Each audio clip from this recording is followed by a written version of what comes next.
Hello दोस्तों, आज हम हिमयुग या आइस एज के बारे में जानेंगे।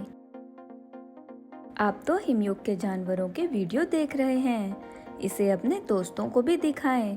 इस विशाल मैमथ को देखें, यह अति विशाल काय है। यह एक सेबर टूथ टाइगर है। यह गिलहरी आजकल की गिलहरियों से काफी अलग दिख रही है। इसे जूम करें, यह काफी सुंदर है। चलिए हिमयुग के बारे में विस्तार से जानते हैं। पृथ्वी ने अपने पूरे इतिहास में ठंडक तथा गर्मी के कई दौरों का अनुभव किया है। हिमयुग पृथ्वी के इतिहास का ऐसा काल है जो लगभग 70,000 वर्ष पूर्व प्रारंभ हुआ था। यह वह समय था जब पृथ्वी की अधिकांश सतह बर्फ की मोटी चादर के नीचे दबी हुई थी। ज्यादातर भूवैज्ञानिकों का मानना है कि हिमयुग सूर्य के चारों ओर पृथ्वी की कक्षा में समय समय पर होने वाले परिवर्तनों से उत्पन्न सकारात्मक प्रतिक्रियाओं की श्रृंखला प्रतिक्रिया के कारण होता है। हिमयुग के दौरान पृथ्वी की सतह पूरी तरह से जमी हुई थी। कठोर जमी हुई मिट्टी में सदाबहार पेड़ों सहित केवल कुछ ही पौधे उग सकते थे। वनस्पतियों की रक्षा करने के लिए हवा में पर्याप्त कार्बन डाइऑक्साइड थी ही नहीं। शोधों से पता चला है कि अंतिम हिमयुग के चरम के पहले, उसके दौरान तथा उसके तुरंत बाद उत्तरी अमेरिका में मनुष्य थे। जनसंख्या काफी कम थी क्योंकि ठंड में जीवित रहना कठिन था।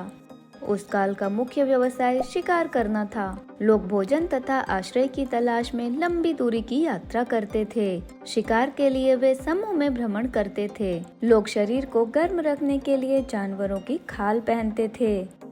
उस समय के कुछ महत्वपूर्ण जानवर थे ऊनी मैमथ, खतरनाक बर्फीले भेड़िए, आयरिश एल्क की कुछ प्रजातियां तथा विशालकाय भालू।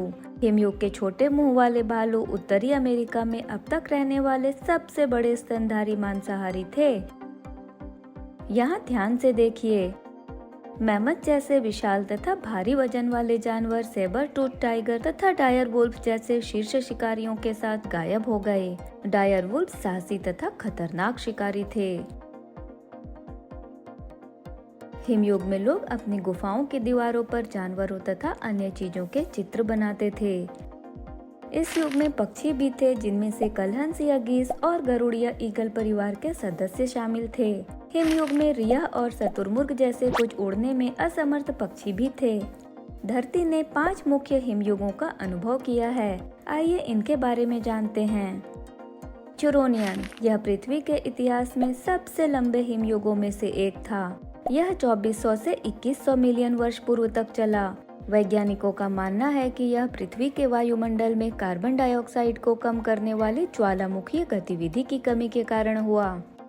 क्रायोजेनियन, यह हिमयुग 850 से 635 मिलियन वर्ष पूर्व हुआ। यह संभव है कि बर्फ की चादरें भूमध्य रेखा तक पहुंच गई होंगी।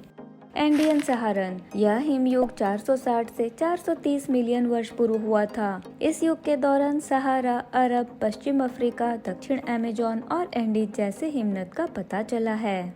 कारू, यह हिमयुग 360 से 260 मिलियन वर्ष पूर्व यानी कि 100 मिलियन वर्ष तक चला था। इसका नाम दक्षिण अफ्रीका के कारू में हिमनद टीलों के नाम पर रखा गया है, जिनके बारे में भूवैज्ञानिकों का मानना है कि इनका विकास इसी अवधि के दौरान हुआ था।